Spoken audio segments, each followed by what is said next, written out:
बड़ी तादाद में उपस्थित भाइयों बहनों और साथियों, हर लोगों के माध्यम से, वक्ता के माध्यम से इस संभाग की समस्याएं हमने सुनी।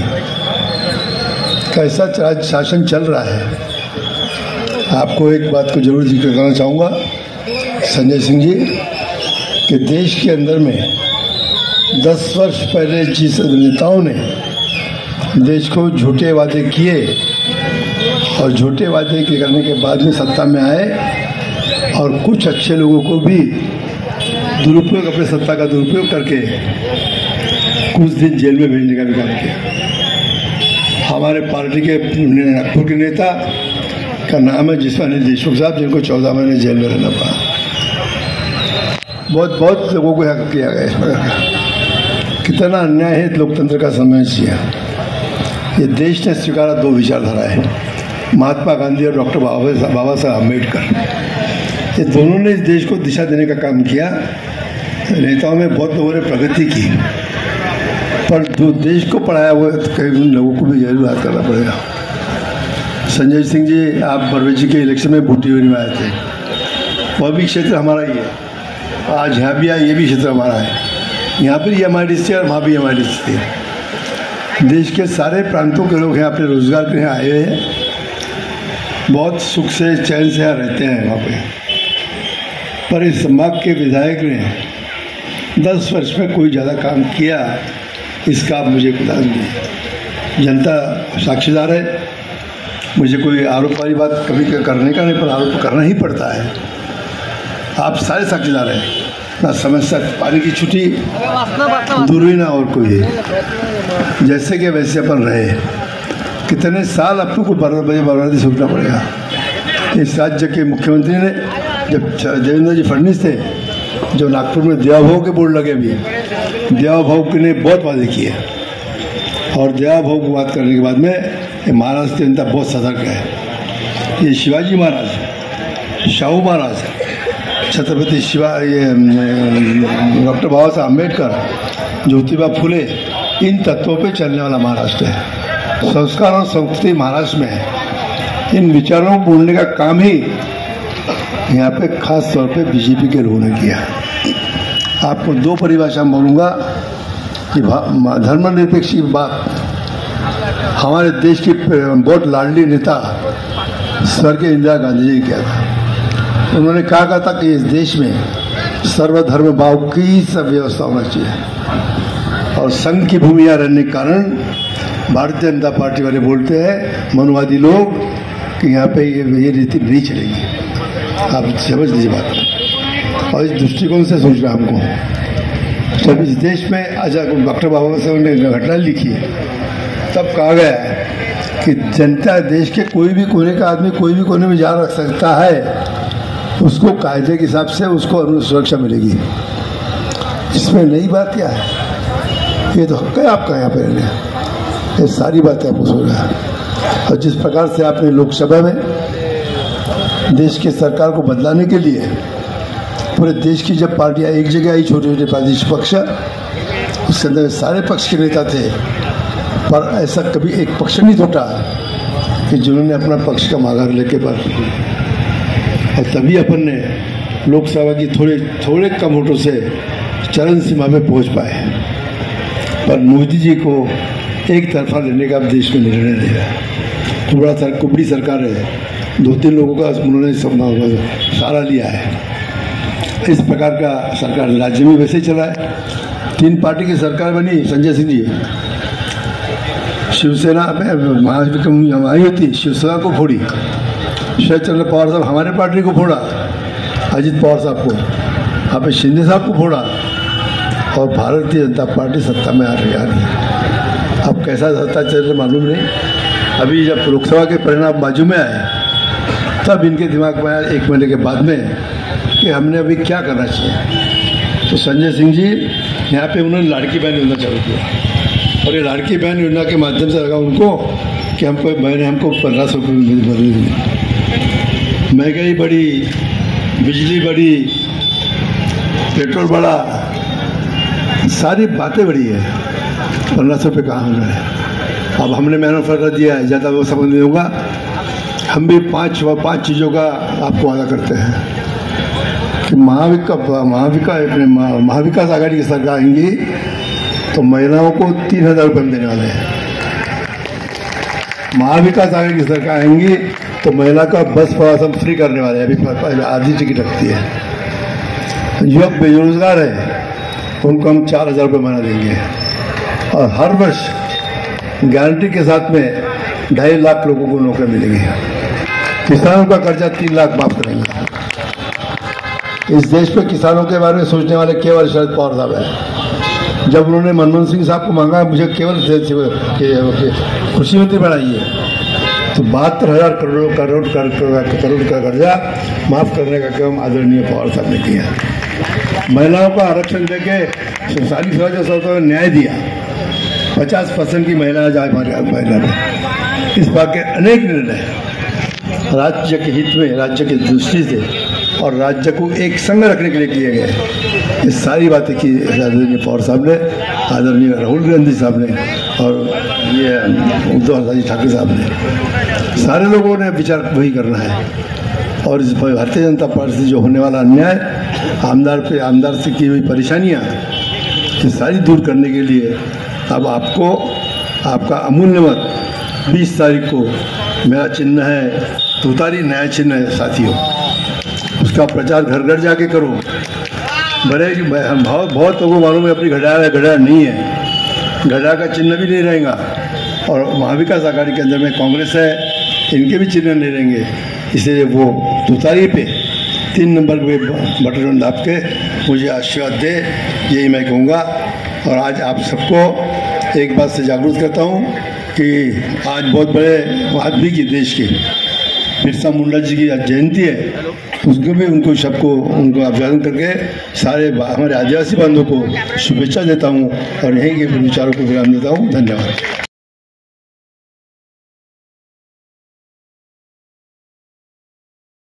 सांसद रत्न खासदार सन्माननीय संजयजी सिंग साहेब हे सभेला संबोधित करणार आहेत।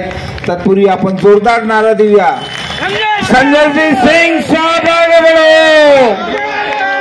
संजयजी सिंह साहब आगे बढ़ो।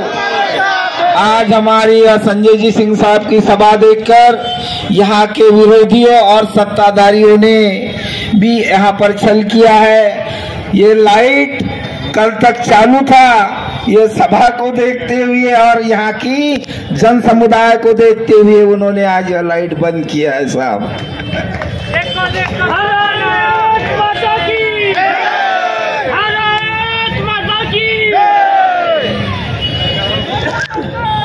एक बार जोरदार नारा लगाएंगे, भारत माता की इंकलाब, महाविकास आघाड़ी। मंच पे आसीन आपके लोकप्रिय सांसद श्याम कुमार जी, जिनके प्रचार में तो मैं आया था लेकिन इनसे मुलाकात नहीं हो पाई थी, लेकिन आज अच्छा संयोग है कि सांसद जी से इस मंच पे मुलाकात हो रही है। हमारे बीच में मौजूद मंच पर आपके लोकप्रिय प्रत्याशी महाराष्ट्र सरकार के पूर्व मंत्री रमेश जी, हमारे साथ सुबह से मौजूद सभाओं के आयोजन में व्यस्त एनसीपी के जिला अध्यक्ष प्रवीण पाटिल जी, पूर्व विधायक विजय जी, पूर्व आईएएस किशोर जी, रश्मिताई और मैं मंच पर आसीन सभी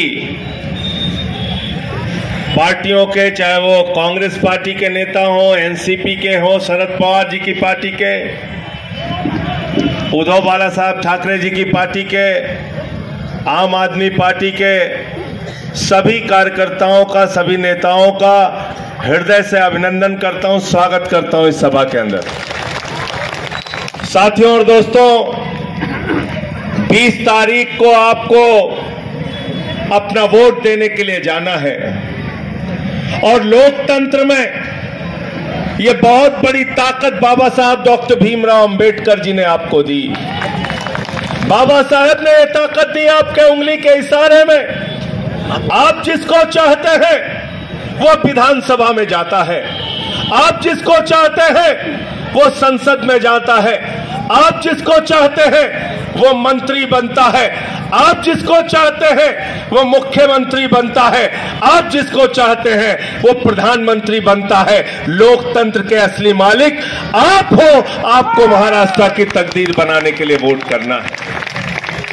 मैं हाथ जोड़कर आपसे विनती करने के लिए आया हूं, और इसलिए भी आया हूं कि जिन लोगों से आप लड़ाई लड़ रहे हैं वो भारतीय जनता पार्टी के लोग, वो शिंदे की पार्टी के लोग, वो अजीत पवार की पार्टी के लोग, इन्होंने महाराष्ट्र के अंदर पार्टियों को तोड़ने का काम किया है, विधायकों को तोड़ने का काम किया है, लोकतंत्र को खत्म करने का काम किया है, बाबा साहब के संविधान को कुचलने का काम किया है, महाराष्ट्र की जनता के साथ गद्दारी करने का काम किया है। और महाराष्ट्र के लोगों, छत्रपति शिवाजी महाराज का एक ही संदेश है, गद्दारों को माफी नहीं मिलनी चाहिए।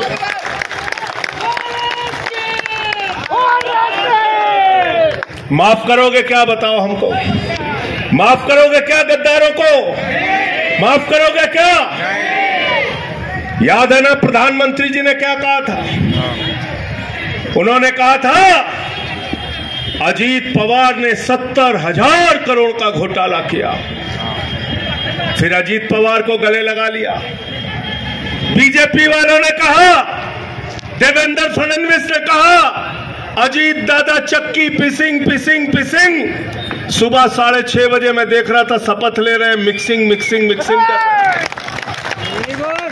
पिसिंग पिसिंग से मिक्सिंग मिक्सिंग।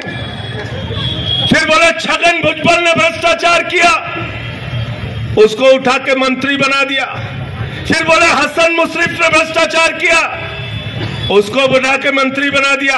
फिर बोले प्रफुल्ल पटेल, इकबाल मिर्ची से इनका संबंध है, दाऊद इब्राहिम से संबंध है, अरे तो नवाब मलिक है, इनका तो दाऊद इब्राहिम से संबंध है। सबको पकड़ पकड़ के गले लगा लिया। इसका मतलब भारतीय जनता पार्टी का एक ही मकसद है, किसी भी तरीके से विधायकों को तोड़ो, सत्ता बनाओ। भारत के प्रधानमंत्री मोदी वॉशिंग मशीन चलाते हैं, जो भी भ्रष्टाचारी उनके साथ शामिल हो जाए वो पवित्र हो जाता है। गलत तो नहीं कह रहा हूं? सही बात कर रहे हैं। गलत तो नहीं कह रहा हूं? सही बात कर रहे हैं। क्या नारे लगे महाराष्ट्र के अंदर? 50 खोके एकदम ओके, 50 खोके एकदम ओके। आप अपना विधायक चुनते हो अपनी गली बनवाने के लिए, अपना गांव बनवाने के लिए, रोजगार पाने के लिए, किसानों के हक की लड़ाई लड़ने के लिए। लेकिन जिस विधायक को आप चुनकर भेजते हैं वो 50 करोड़ रुपए में बिक जाता है। वो 50 करोड़ रुपए में सिर्फ खुद को नहीं बेचता, आपकी विधानसभा को बेचता है, महाराष्ट्र को बेचता है, महाराष्ट्र की जनता के हितों को बेचता है। आपको तय करना है। जब 20 तारीख को जाना अपना वोट देने के लिए, तो एक एक बात को याद करके जाना, याद करके जाना। उद्धव बाला साहब ठाकरे की पार्टी को तोड़ दिया गया, उनका तीर कमान चोरी कर लिया गया। शरद पवार जी की पार्टी को तोड़ दिया गया, उनकी घड़ी चुरा ली गई।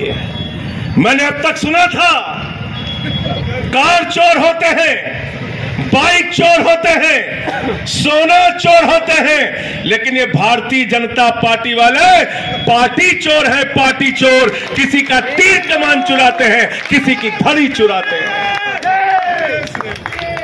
ये घड़ी चोरों से बदला लोगे कि नहीं लोगे बताओ? ये तुम्हारी घड़ी चुराने वालों से बदला लोगे ना? शरद पवार जी की घड़ी चुरा ली,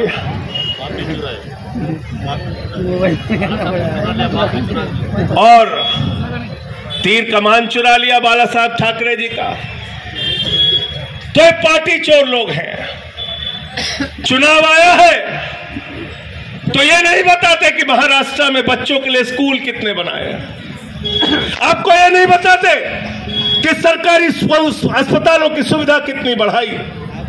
ये नहीं बताते विदर्भ के लोगों को कि जो किसान आत्महत्याएं कर रहे हैं उनके कर्जे को माफ करने के लिए क्या किया। ये नहीं बताते कि सोयाबीन की खेती के लिए क्या किया। ये नहीं बताते कि महाराष्ट्र के तरक्की के लिए क्या किया। नारा देते हैं बटेंगे कटेंगे, बटेंगे कटेंगे। मैं आपसे कहना चाहता हूं, अगर बटोगे तो तुम्हारे बच्चों के सरकारी स्कूल बंद हो जाएंगे, अगर बटोगे तो तुम्हारे सरकारी अस्पताल बंद हो जाएंगे, अगर बटोगे तो तुम्हारी सड़कें टूट जाएंगी, अगर बटोगे तो किसान आत्महत्या करने के लिए मजबूर होगा, अगर बटोगे तो नौजवान बेरोजगारी के कारण आत्महत्या करने के लिए मजबूर होगा, अगर बटोगे तो भारत की सेना को 4 साल के लिए अग्निवीर के नाम पे गिरवी रखा जाएगा, अगर बटोगे तो महंगाई से तुम्हारी कमर तोड़ दी जाएगी। इसलिए मैं आपसे कहने के लिए आया हूं, यूपी के, बिहार के, महाराष्ट्र के एक एक मतदाता से कहने के लिए आप सबसे आया हूं कि न बटिए न कटिए, मिलके बीजेपी को रपटिए। करना नहीं करना बताओ, रपटना है ना इनको। हिंदू मुसलमान करते हैं चुनाव में। यहां हमारी माताएं बहनें बैठी हैं, अपने पति से छिपा के 1000-500 की नोट घर के संदूक में रखी थी कि बेटी की शादी होगी तो ये पैसा काम आएगा, घर बनाना होगा तो ये पैसा काम आएगा, घर में कोई बीमार हो जाएगा तो ये पैसा काम आएगा, कभी मजबूरी में कभी हमारे बच्चों को जरूरत होगी तो ये पैसा काम आएगा। नरेंद्र मोदी ने कहा माताओं और बहनों यही काला धन है, इसको निकालो, लाइन में लगो। नोटबंदी कर दी, पैसा जमा करा लिया। बर्बाद किया कि नहीं किया बताओ?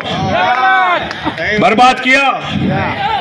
तुम्हारा पैसा जमा करा लिया और पैसा किसको दे दिया? अपने दोस्तों को दे दिया। 20,000 करोड़ लेके नीरव मोदी भाग गया, 10,000 करोड़ लेके विजय माल्या भाग गया, 6,000 करोड़ लेके नितिन संदेशा भाग गया, 3,000 करोड़ लेके ललित मोदी भाग गया। अरे मोदी जी, तुम कहते हो बटिए नहीं कटिए नहीं, मैं आपसे कहना चाहता हूं ये हिंगना विधानसभा के लोग बिना बटे आएंगे। हमको नीरव मोदी का घर बताओ, 20,000 करोड़ रुपए लूटा है, हम सब इकट्ठा होकर आएंगे उससे पैसा वापस लेने के लिए। बताओ चलोगे ना? बताओ हमको 10,000 करोड़ रुपए की संपत्ति जो हमारी लूट के ले गया विजय माल्या, बताओ उसका पता। हम सब मिल के बिना बटे आएंगे उससे अपना पैसा वसूलने के लिए। देश की जनता को बेवकूफ समझते हो। भारत के प्रधानमंत्री चुनाव प्रचार में आते हैं, अपने वादों के बारे में बात नहीं करते। क्या कहा था 2014 में? नौजवानों वोट दे दो, 2 करोड़ नौकरी हर साल देंगे। क्या 20 करोड़ नौकरी हिंदुस्तान के नौजवानों को मिल गई? कहा था महंगाई कम करेंगे, 40 रुपए का डीजल हो जाएगा, 50 रुपए का पेट्रोल हो जाएगा। क्या इस देश के अंदर महंगाई कम हो गई? वादा किया था प्रधानमंत्री ने, किसानों की आमदनी दोगुना कर देंगे। क्या देश में किसानों की आमदनी दोगुना हो गई? नहीं। इन सारे सवालों पर प्रधानमंत्री बात नहीं करते। 10 साल भारत के प्रधानमंत्री रहने के बाद मोदी जी आते हैं, कहते हैं एक रहेंगे तो सेफ रहेंगे। क्या कहते हैं? एक रहेंगे तो सेफ रहेंगे। मुझे शर्म आती है, भारत के प्रधानमंत्री चुनाव प्रचार में जाते हैं, कहते हैं तुम्हारी भैंस चोरी हो जाएगी, तुम्हारा मंगलसूत्र चोरी हो जाएगा, फिर अभी कहा रोटी चोरी हो जाएगी। लेकिन शर्म तो सबसे ज्यादा तब आई जब देश के प्रधानमंत्री ने कहा तुम्हारी बेटी चोरी हो जाएगी। मैं प्रधानमंत्री जी आपसे कहना चाहता हूं, अगर आप 10 साल से भारत के प्रधानमंत्री हैं, 22 राज्यों में आपकी सरकार है, गृह मंत्री आपका, रक्षा मंत्री आपका, उसके बावजूद हमारी बेटियां अगर सुरक्षित नहीं है तो इस्तीफा दो अपने प्रधानमंत्री के पद से और गुजरात में जाकर घास छीलो। जाओ गुजरात में जाकर घास छीलो। देश का प्रधानमंत्री कह रहा है बेटियां सुरक्षित नहीं है, एक है तो सेफ है। यहां कहते हैं एक है तो सेफ है, और दुबई में जाते हैं, कतर में जाते हैं, तो वहां शेखों को गले लगाते हैं, कहते हैं हम तुम अगर एक है तो हमारे बच्चे सेफ हैं।